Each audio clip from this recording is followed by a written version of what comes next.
In this video, we're going to be going over the differences between implicit and explicit form, what a separable differential equation is, and what a first-order homogeneous differential equation is. So first things first, let's go over the difference between implicit and explicit form. So your goal, hold on, I should probably define what implicit and explicit form are. So a function is let's say a function is yx. So a function yx is in implicit form if it is written as fxy equals 0 for some function f of two variables. And that's the formal definition, but basically all implicit form is when you have x's and y's on both sides. So like, for example, x squared or xy squared and then y to the x plus, I don't know, plus c. Let's say that's your solution, where y is equal to yx. All right, and so that's your implicit form. And you have explicit form,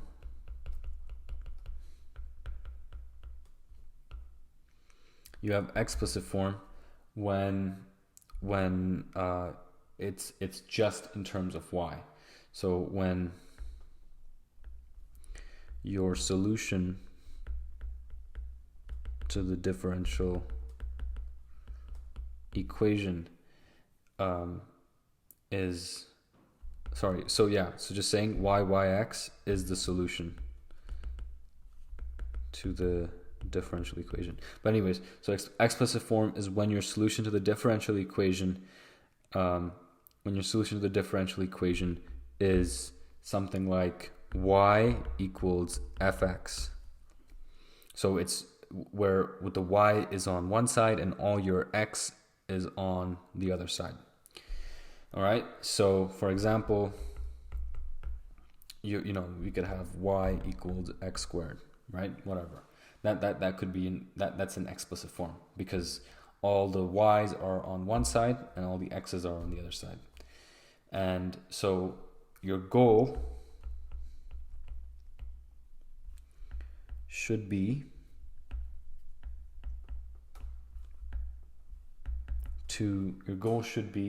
to express the solution to the differential equation in explicit form. However,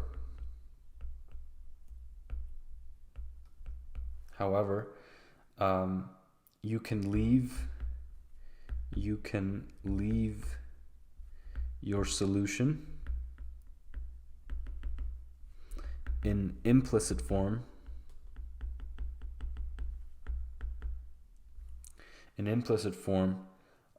whenever, and I'm gonna make this in yellow so that it's more apparent, whenever it is impossible or inconvenient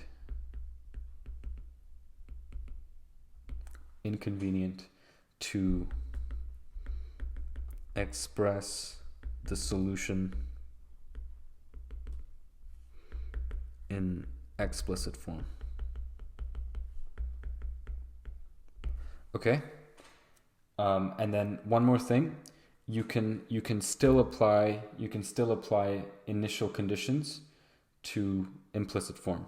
So I'm just going to write IVP, initial value problems, can still work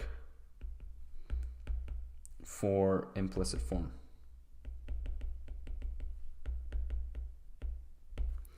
And so the implicit form example that I've given you up here, this guy you can, you could, if you're given an initial value problem, then there is a chance that you could solve this and put it into explicit form. So if let's say C were 0, then you could manipulate the equation to have it in terms of y and x and have it be in explicit form. Yeah. All right. So now with that out of the way, let's begin our investigation onto what is a separable differential equation. So a separable differential equation has the form y prime x is equal to f of x and g of y, and you can rewrite this y prime of x as dy dx f of x gy, and then what you can do is you can bring all the sort of x's on one side and all the y's on the other side. So I can have f of x, and then I could just multiply both sides by dx, and then that will get rid of the dx in the denominator on the left side. And then I could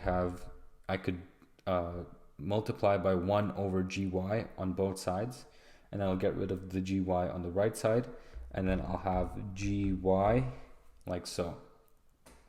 And then what you could do is you could take the integral of both sides, and that's how you can get your answer.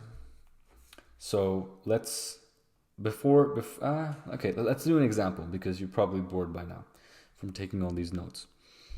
Okay, so let's do an example. So example, y prime is equal to 2xy, and I want you to give me a solution for this. So give me a solution. So as always, please go ahead and try this out on your own and come back when you've tried it. Okay, I'm assuming you've tried it, and I'm hoping that you've succeeded, as always. Now let's see if we can do this. So first thing we have to do is we have to change the y prime into dy dx 2xy, like so. And then we want to group all the x's on one side and all the y's on the other side. So again, what I'm going to do is I'm going to multiply both sides by dx, so 2x dx, and I'm going to divide both sides by y, so that's going to be 1 over y, like so. And now I want to take the integral of both sides, and that'll give me ln y is equal to x squared plus c. Now notice that I put a plus c on just the right hand side, even though I took integrals on both sides. So just know that this plus c is just any constant, right? So you could have a plus c here, but don't think that because you have a plus c on both sides that you can cancel both of them out. And then that's not how it works, because you don't know what that constant is. So you have to assume that there's still a constant. You cannot assume that the constant is just 0. So that's why we just, out of convention's sake, from what I've seen in a bunch of examples and textbooks, is that the plus c is almost always written on the right hand side. So just think of it as a convention. So just make sure that you put the plus c on the right hand side. Don't forget that. Okay? And so now we have this equation. So now this is currently in explicit form. Or sorry, no, this is currently in implicit form. And I know what you're thinking. You're probably you're probably thinking, well, the y is still on one side and the x's are still on one side. So isn't this in explicit form? Well, notice that up here, when I gave you the definition of the difference between implicit and explicit form, I said that explicit form must be in y equals f of x. I did not say it's ln y equals f of x. So it needs to be in y equals f of x form for it to classify as explicit. So this is not impossible or not too big of an inconvenience to put into explicit form. So the way to put it into explicit form would be as follows. You want to raise both sides to e, like so. And then you will notice anything to the power of e, and then you have ln at the same time. And so that will cancel out, and you will just be left with y prime, the absolute value of y. And then if we expand this, the right hand side, that will be e to the x squared times e to the c. And then if I get rid of this absolute value sign, I would have to put a plus minus sign on the right hand side, and then I could write e to the c like that, e to the x squared. And then I could say, just for convenience, let alpha equal plus minus e to the c. And so then we can substitute it and make it look a little bit neater, e to the x squared. And that is your answer. And this is in explicit form. I don't know how to spell. Explicit form. Yeah, there you go. And so, as you can see, sometimes it may not be very apparent as to how to put an equation into explicit form, but you will lose marks if you don't. So the more practice you do, the better you will get at it, and the better you will be at noticing these little nuances, like raising both sides to e, for example. Like, I didn't know how to do that when I first looked at this example myself. So yeah, okay. So now let's introduce a new subtopic, which is the first order homogeneous differential equation, which is an extension of the separable differential equation, just like how the Bernoulli differential equation is an extension of the linear differential equation. Okay, so let's talk about that. So first order homogeneous differential equation. So all it is you will have some function where it looks like you could have f prime as y to the x, and just hear me out. This is again a substitution thing, and you want to substitute v to the x as yx over x, and then you could write y as xv, and I just didn't write the y to the x and v to the x just to make it, I don't know, more easier, I guess. Or maybe I should.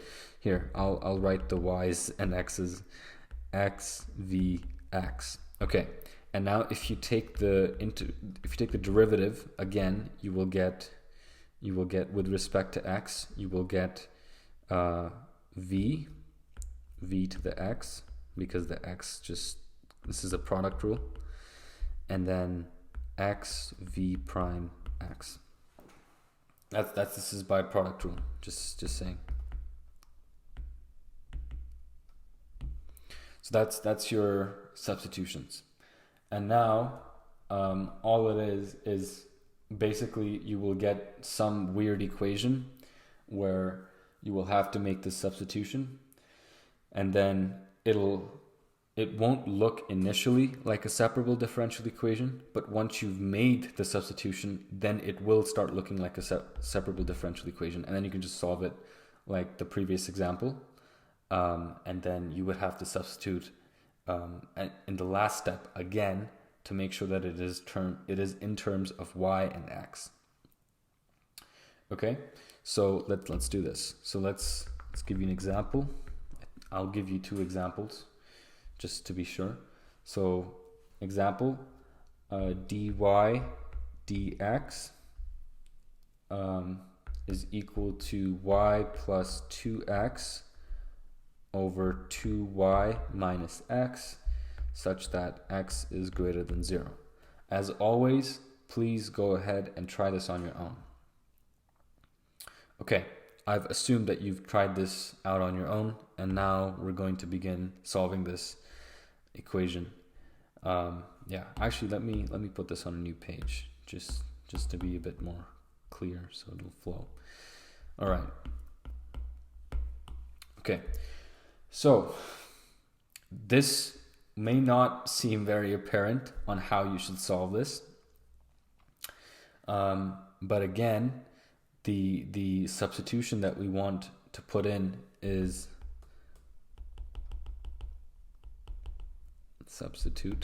the substitution we want to put in is v x y to the x over x, and then y equals xv, because you just bring the x to the other side, and then y prime is equal to, by chain rule, v plus xv prime.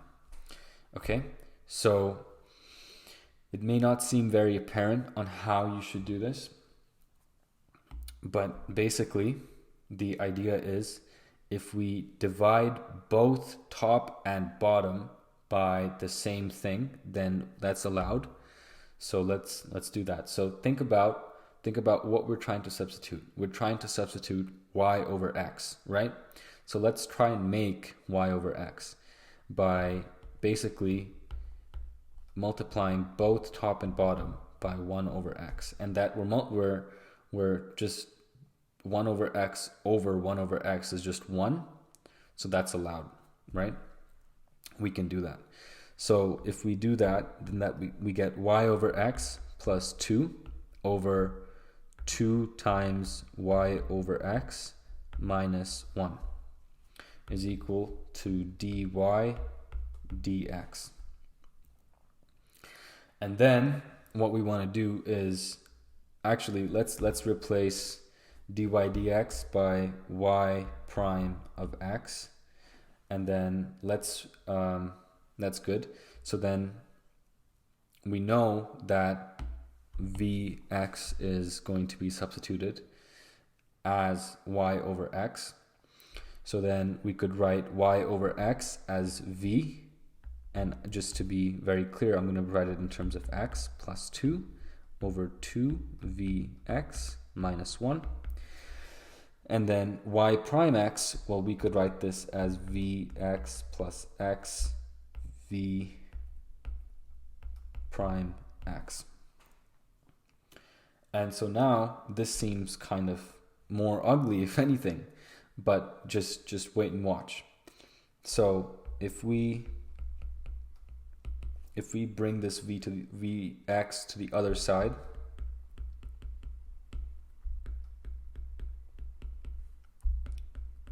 vx, and then what we do is we multiply both top and bottom by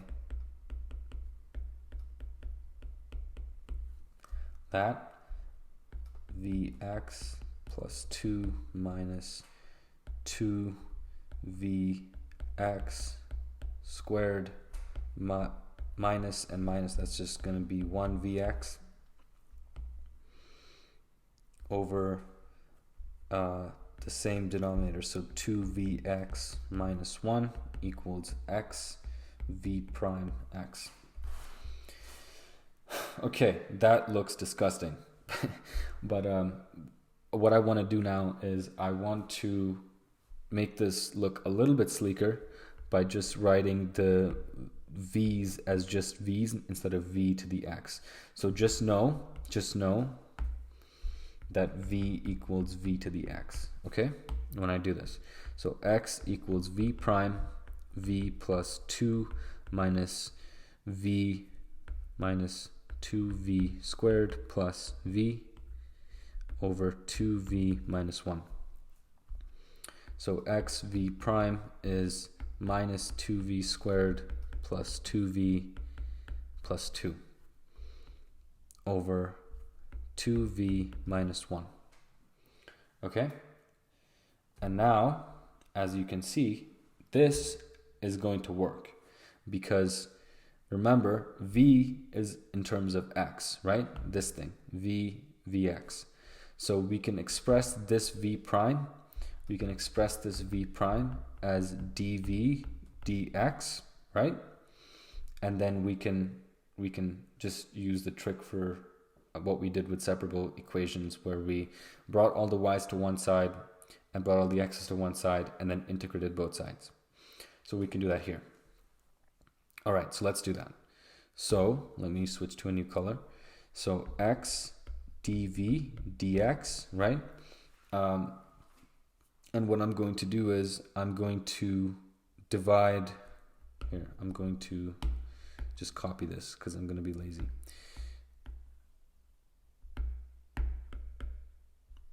All right, so we can do that. And we're going to bring all the x's to one side. I'm going to bring all the v's to one side. So then this will mean that 1 over x dx, and then we're going to have dv on one side. And then we're going to have 2v minus 1 over minus 2v squared plus 2v plus 2. Like that. And that is good. And so now what I can do is I can factor out a 2 from the denominator, just for fun, minus 2v squared minus v minus 1. Okay, and then I'm going to get rid of these brackets.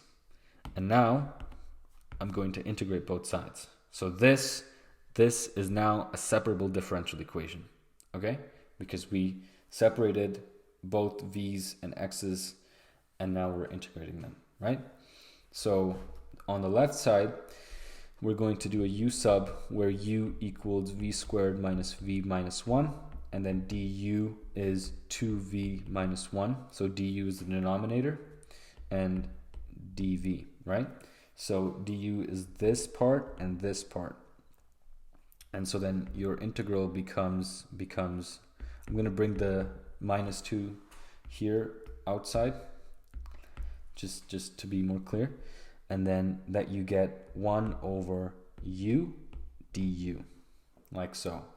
And then this on the right hand side, this is just ln x plus c, and again by convention we just stick the plus c on the right side. And then let me bring this on a new page. Okay, so where were we? 1 minus half, and then we take the integral of this, which gives you ln of u equals ln of x plus c. And then what we want to do is, we know what our u is. Our u is v squared minus v minus 1, right? So ln v squared minus v minus 1 equals ln x plus c. Wow, this is long. And again, what we want to do is we want to do that trick that we did last time, where we raised both powers to e. So let's do that. So if I raise both powers to e, like so, right, then you get v squared minus v minus 1, and then this minus 1/2 could be brought up as an exponent, like so. And then again, same thing, e to the ln x could just be written as x, and then e to the c like that. and then we could say that plus minus e to the c x, and then v squared minus v minus 1 half, and then we could say let alpha equals plus minus e to the c. So alpha x equals v squared minus v minus 1 half, like so. Yeah, and then now we have that, so we could multiply both sides by minus 2,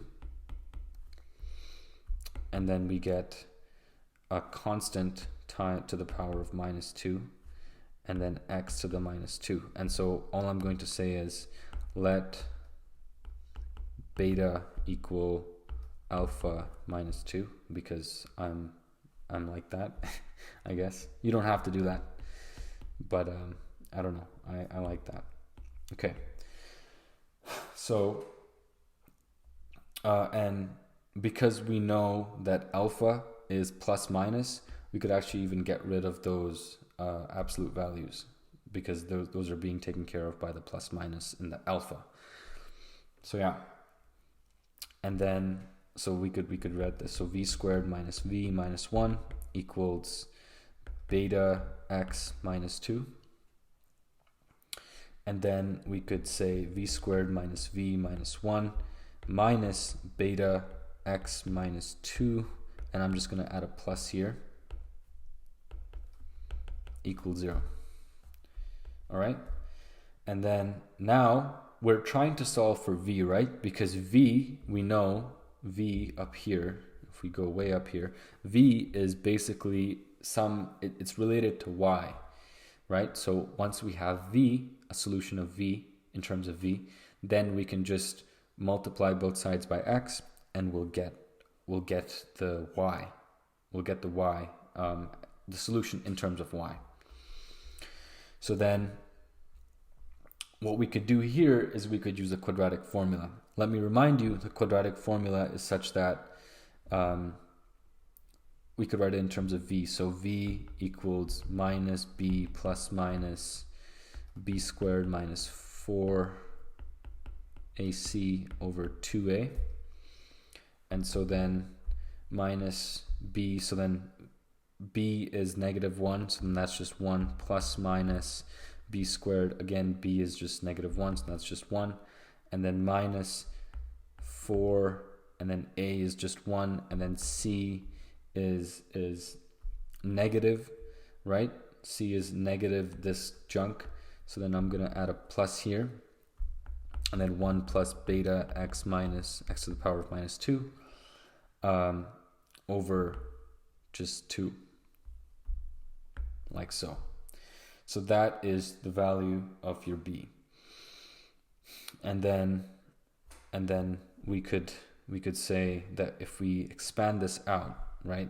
If we expand this inside out, we could say 1 plus 4 beta x to the minus 2, and then we could say let I don't know, gamma equal 4 beta, and then that could be your new constant.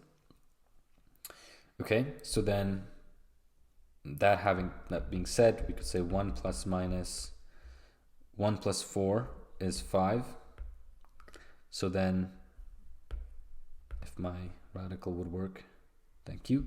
1 plus 4 is 5 plus 4 gamma, or no, just gamma, 5 plus gamma x to the minus 2 over 2.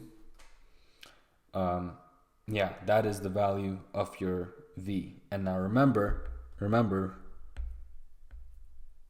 recall that if we go way up here, v is equal to y over x.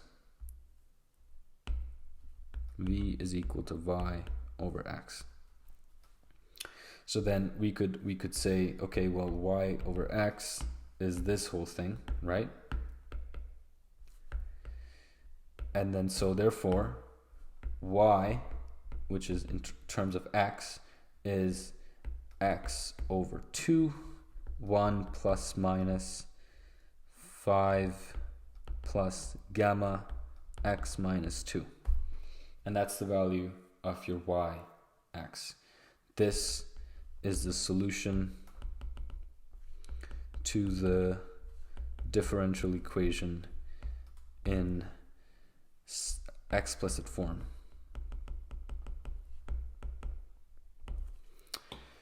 Yeah, there you go. And that's basically it. So all it is to recap, we first talked about the difference between implicit and explicit form. Again, explicit form is when you have all the y's on one side and all the x's on the other side. And your goal should always be to put it into explicit form. The only exceptions are when it's impossible or inconvenient to express the solution in explicit form. And the initial value problems can still work for implicit form. And then we went over what a separable differential equation is. This is, in my opinion, easier than a linear differential equation.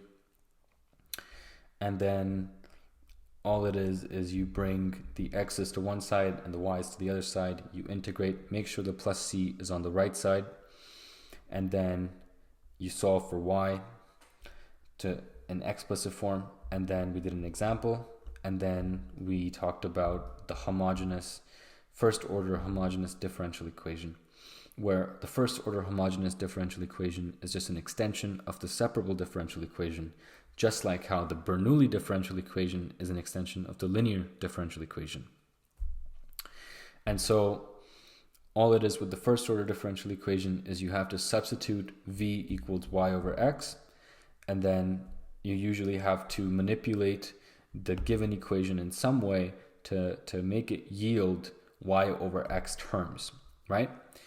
And then you substitute those in, you solve for v, like so, right? You solve for v using once you've substituted the v's in, you will get a separable differential equation. You solve that separable differential equation in terms of v, right? You get this v, this thing, and then you know that v is y to the x. I should probably write y to the x over x, right? And then you plug that in to v, right? This is what we did here. We just plug this in, and then you solve for y, and then this is the solution that you get to the differential equation in explicit form. All right, let's do one more example. So example, dy dx is equal to x squared plus 3y squared over 2xy. Like always, please go ahead and try this on your own. Okay, I'm assuming that you've tried this on your own, and now let's try and do this problem. So first thing that I want to remind you of is we need to look at what our substitution could be. And this is a problem where the substitution is not as apparent, but I will make it apparent in just 1 second. Okay, so the way to make it apparent is if you divide this equation and write it in this equivalent form, like so, then you can see that there's x's that will cancel out in this first term, and there's y's that will cancel out here in the second term. So we can rewrite this equation like so. We can rewrite it as x over 2y plus 3y over 2x. And then we can and then this is dy dx, so then we can say, okay, well, this is y prime, and then y prime, and of course, this is in terms of x, right? So when I say y, just know that it is yx. Okay, so then I can bring out the coefficients, the numbers,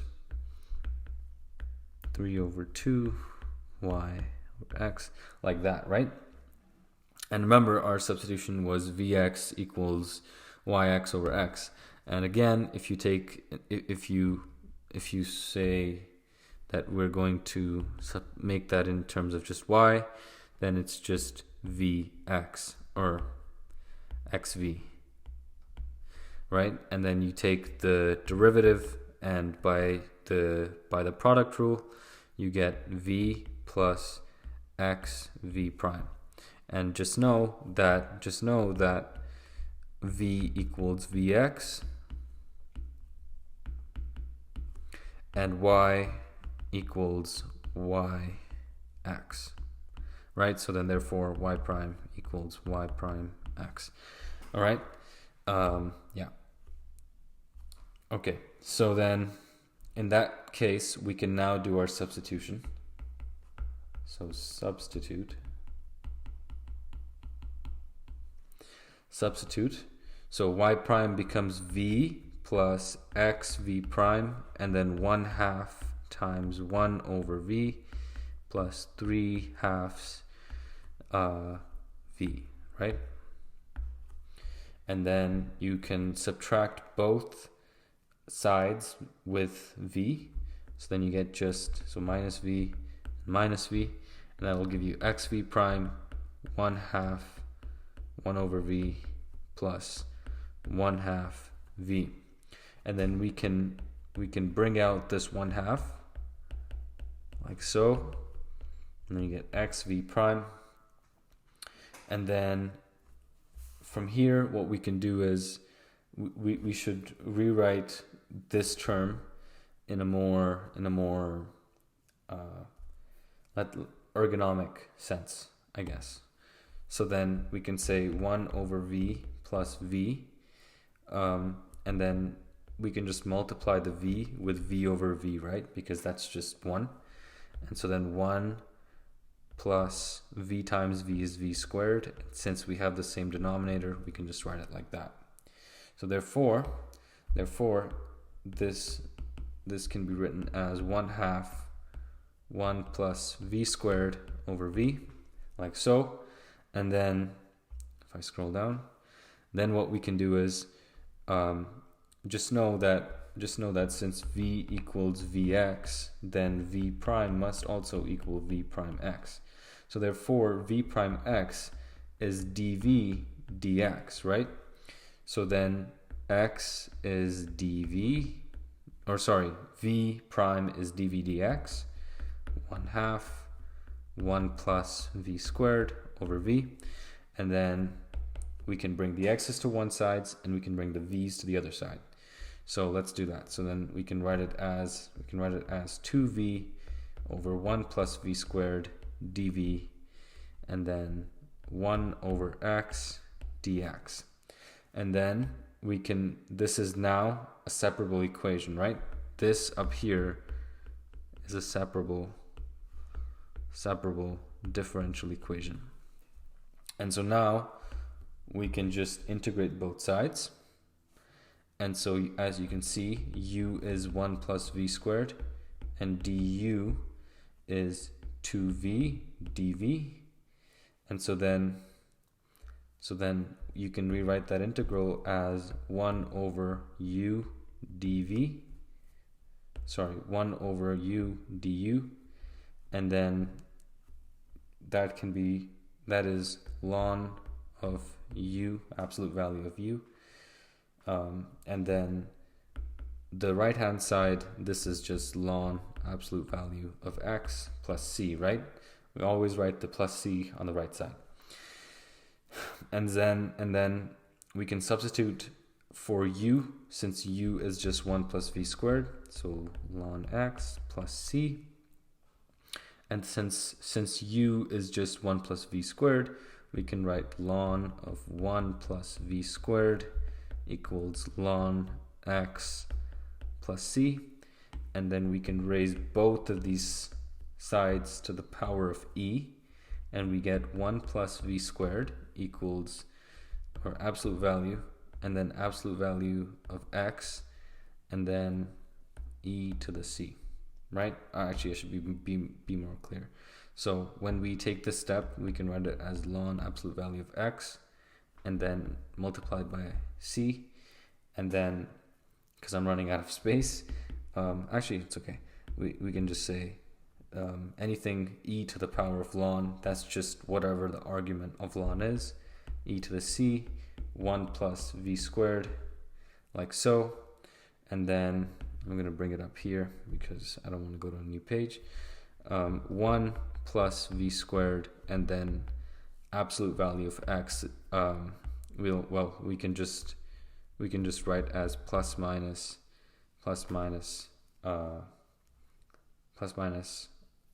x e to the c, and then we can say let beta equal plus minus e to the c. Beta is just some constant that has the value plus minus e to the c. Okay, and so then we can rewrite it as beta x, and then 1 plus v squared, and then we can remove the absolute value from the 1 plus v squared, and on the right hand side we can just write the plus minus, and then from here we can subtract a 1 from both sides, like so. And actually I'm doing this wrong. Since beta already equals plus minus e to the c, we don't even have to write this, right? Because this is like saying you could rewrite this as plus minus e to the c, and that doesn't really make a whole lot of sense, right? Because you've already declared in beta that it's plus or minus, so we shouldn't do it again. So we don't have to worry about that. So it's just beta. When you don't have to worry about the signs when you remove the absolute value of 1 plus v squared, because beta automatically is taking care of those signs. And so then therefore v squared equals beta x minus 1, and then v squared, we can square root both sides, and then beta x minus 1. And then I wrote the plus minus here because when you take the square of something, it can be either negative or positive, and it will always yield the positive value, right? So it doesn't matter. So that's your answer for v. And remember that v equals y over x, right? So we can make that substitution here, right? We can make that substitution here by saying y equals plus minus x beta x minus 1. And this is your final answer. Okay? This is your general solution to the given equation right here. Yeah. Thank you for watching.